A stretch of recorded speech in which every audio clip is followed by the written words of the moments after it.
এখানে তুই অবজেক্ট খুঁজে পাবি না। এখানে তুই অবজেক্ট আসলে বলতে পারবি না যে অবজেক্টে লাইট কোথা থেকে আসছে কি না আসছে। কারণ কি তুই যদি এখানে যদি দাঁড়াস, এখানে রে আসছে, এখানে রে আসছে, এখানে রে আসছে, এখানে রে আসছে, এখানে রে আসছে, তার জন্য এটাকে আমরা বলি ভার্চুয়াল অবজেক্ট। কী বলি? ভার্চুয়াল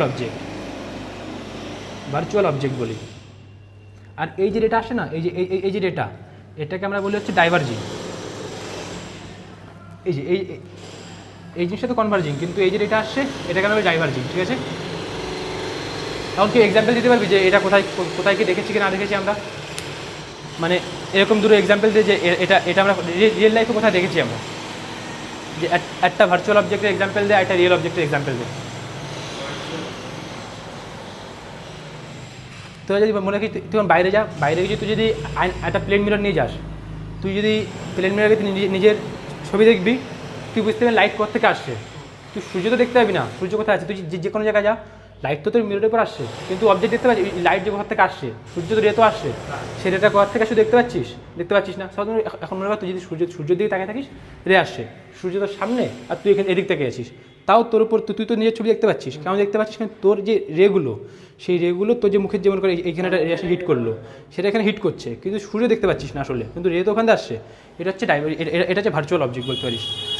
আর সাপোজ মনে কর লেজার লাইট, একটা অন্ধকার ঘরের একটা লেজার লাইট জ্বালাবি তুই, আর সেই লেজার লাইটটা যদি মনে কর একটা মিররের উপরে গিয়ে পড়লো, তো সেটা হচ্ছে তো রিয়েল অবজেক্ট। ঠিক আছে? এখন আমি তোকে একদম মানে তোদের এক্সামে যেটা আসে সেটা আমি তোকে বলি, যে তোদের এক্সামে কী আসে কি না আসে, যেটা আমি একটু বলছিলাম যে মিরর, আমরা একটু বললাম না একটা যে মিরর ডায়াগ্রাম বানাচ্ছি আমরা, যে এখানে একটা ইমেজ থাকলে সেটা কোথায় গিয়ে তৈরি হয়, সেটা কোথায় গিয়ে তৈরি হয় না, সেটা আমরা বলবো। ঠিক আছে? তার আগে তুই দুটো তিনটে প্রপার্টি জেনে নে, যে কনকেভ মিরর, কনভেক্স মিররে যে ইমেজ আর অবজেক্ট ছোটো বড়ো হতে থাকে।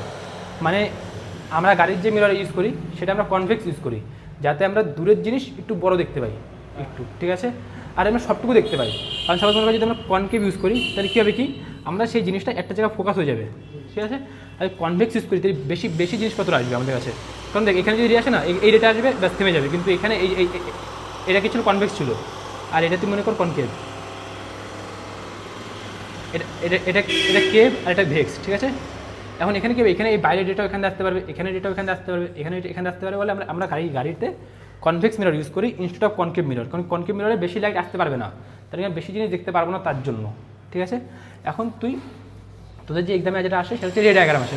তোদের এক্সামে যে কোনো এক্সামে মেইনলি রে ডায়াগ্রামে আসে। তো রে ডায়াগ্রাম আমি তোদের একদম ভালোভাবে একটা গল্পের মাধ্যমে বলে দিচ্ছি, যেটা তোরা একদম মনে রাখবি, আর মনে রাখতে একদম ইজি।